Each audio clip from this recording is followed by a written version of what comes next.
Screen पे एक tweet देख रहे हैं जिसमें ये जाहिर काज़मी कोई सलाहकार हैं पाकिस्तान के, जो ये कह रहे हैं कि भारत कल्पक्कम तमिलनाडु यहाँ पर जो पावर प्लांट का भारत ने घोषणा किया है, इस घोषणा को जरा ध्यान देना चाहिए क्योंकि भारत के पास अब प्लूटोनियम आ गया है, भारत परमाणु बम बना सकता है। पाकिस्तानी सलाहकार टेंशन में है भारत के कामयाबी से। अब क्या है समस्या और भारत ने क्या किया है, इसको जो भी हल्के में ले रहे हैं ना, वो शायद इस बात की गंभीरता को नहीं समझ रहे हैं कि भारत ने कौन सा छलांग लगा दिया है। अभी जितने विकसित देश हैं ना, सब सोच में पड़ गए हैं कि भारत किस रफ्तार से इस जंग के माहौल में किस दिशा की तरफ बढ़ रहा है कि भारत को रोकना अब मुश्किल हो जाएगा। जियोपॉलिटिक्स में बहुत कुछ चल रहा है। ये वीडियो बेहद खास है, इसलिए इस वीडियो को अंत तक जरूर देखें। स्क्रीन पे एक वीडियो देख रहे हैं। इस वीडियो में आप देख रहे हैं धराशायी होता हुआ न्यूक्लियर पावर प्लांट का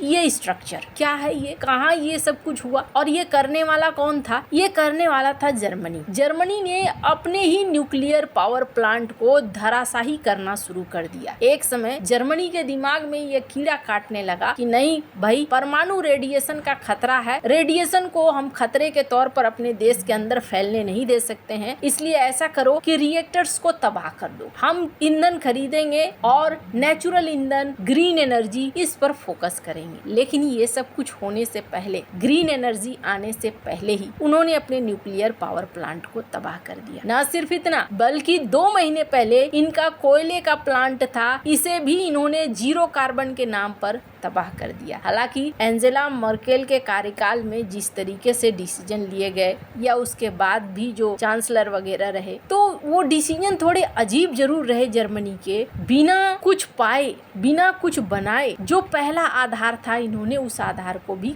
समाप्त कर दिया। अभी के जो जर्मन चांसलर हैं मर्ज, उनका कहना है कि न्यूक्लियर रिएक्टर को छोड़ना और उन्हें तबाह करना ये जर्मनी की सबसे बड़ी गलती थी। क्यों गलती थी? अब आप जरा देखो अभी के हालात कैसे हो गए हैं। अभी के हालात ऐसे हो गए हैं कि तेल को लेकर मारामारी है और तेल को लेकर ऐसी मारामारी है कि अब तेल एक हथियार के रूप में सामने आ गया है। तो तेल अगर ना मिले तो एनर्जी नहीं, एनर्जी नहीं तो फैक्ट्रियां नहीं चलेंगी, कल कारखाने नहीं चलेंगे, गाड़ियां नहीं चलेंगी, यातायात नहीं होगा, मतलब एक देश ठप हो जाएगा। तेल की ताकत इतनी हो गई है। जर्मनी जब ये कर रहा था, उस समय फ्रांस क्या कर रहा था? उस समय फ्रांस न्यूक्लियर रिएक्टर्स अपने देश में एक के बाद एक बनाता जा रहा है। फ्रांस के राष्ट्रपति मैक्रोन ने एक हाल ही में बयान दिया है, इस बयान को सुनिए। In this world where I have a good friend in the other part of the ocean saying, drill baby drill.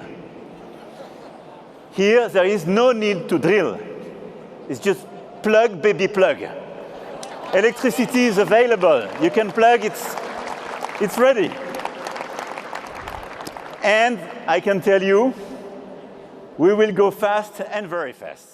इसमें ये क्या कहते हैं कि हमारे एक दोस्त हैं डोनाल्ड ट्रंप को लेकर ये कहते हैं कि जो कहते हैं ड्रिल बेबी ड्रिल, यानी कुआं खोदो, लेकिन हम ये कहते हैं कि प्लग बेबी प्लग। हमारे पास इतने न्यूक्लियर थर्मल पावर प्लांट हैं कि हमें तेल की जरूरत नहीं है, बल्कि हम इन पावर प्लांट्स से ही सीधे तौर पर एनर्जी इस्तेमाल कर सकते हैं। जर्मनी को दाव उल्टा पड़ गया और फ्रांस इस मामले में जीत गया। हालांकि फ्रांस की अपनी अलग समस्याएं हैं, पर फिलहाल के लिए अगर एनर्जी की बात करें तो एनर्जी के मामले में फ्रांस को बढ़त है। अब रही बात आज का समय क्या है, आज के समय में ना 2 चीजें बहुत ज्यादा जरूरी हो गई और इसके लिए आप देखना भविष्य में और भी लड़ाइयाँ होंगी। पहला है तेल यानी एनर्जी और दूसरा है पानी। पहला जो एनर्जी है वो न सिर्फ फैक्ट्रियों को चलाने के लिए, यातायात को चलाने के लिए, बल्कि जो नई टेक्नोलॉजी है AI, इसमें भी बहुत बड़ी मात्रा में एनर्जी लगने वाली है और इस एनर्जी की खपत को पूरा करने के लिए प्लांट्स चाहिए, तेल चाहिए। ठीक है, तो तेल के लिए लड़ाई तो यहाँ साफ साफ दिख रही है। इन्हीं न्यूक्लियर पावर प्लांट हो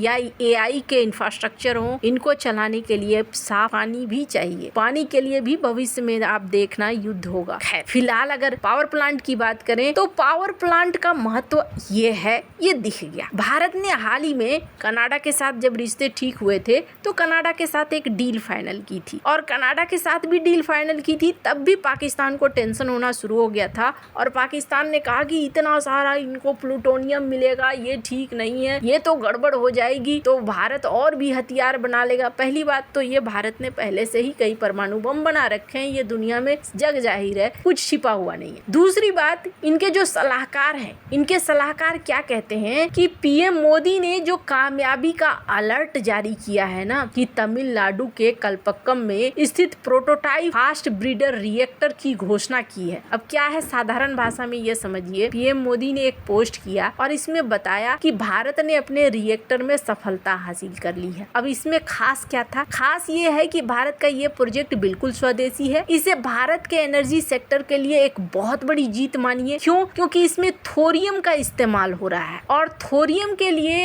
होमी जहांगीर बाबा का भी एक सपना था कि थोरियम का इस्तेमाल कर भारत में न्यूक्लियर पावर प्लांट बने, क्योंकि हमारे पास अच्छा खासा थोरियम का भंडार है। हम थोरियम को ठीक ठाक मात्रा में अपने ही देश में हासिल कर सकते हैं, यानी किसी दूसरे के ऊपर निर्भर रहने की कोई जरूरत नहीं है। तो भारत ने 2 चरण पार कर लिया है, इसमें अभी एक और चरण है। लेकिन एक चीज साबित हो रही है कि भारत अपने इस प्रोजेक्ट में तेजी से आगे बढ़ रहा है और ये पाकिस्तान को टेंशन इसलिए दे रहा है क्योंकि पाकिस्तान को ऐसा लग रहा है कि भारत ये सारे प्लूटोनियम इस्तेमाल करके परमाणु बम ही बनाने लगेगा, जबकि भारत का ध्येय कुछ और है। भारत एआई की तरफ देख रहा है। भारत ये देख रहा है कि कल को ये तेल की लड़ाई होती है, कहीं ये बंद हो कहीं वो बंद। अगर भारत के पास अपना न्यूक्लियर पावर प्लांट बड़ी मात्रा में हो, तो बड़ी संख्या में हो, तो बहुत मुश्किलें भारत की आसान हो जाएंगी। अब इस रास्ते पर अगर आप देखें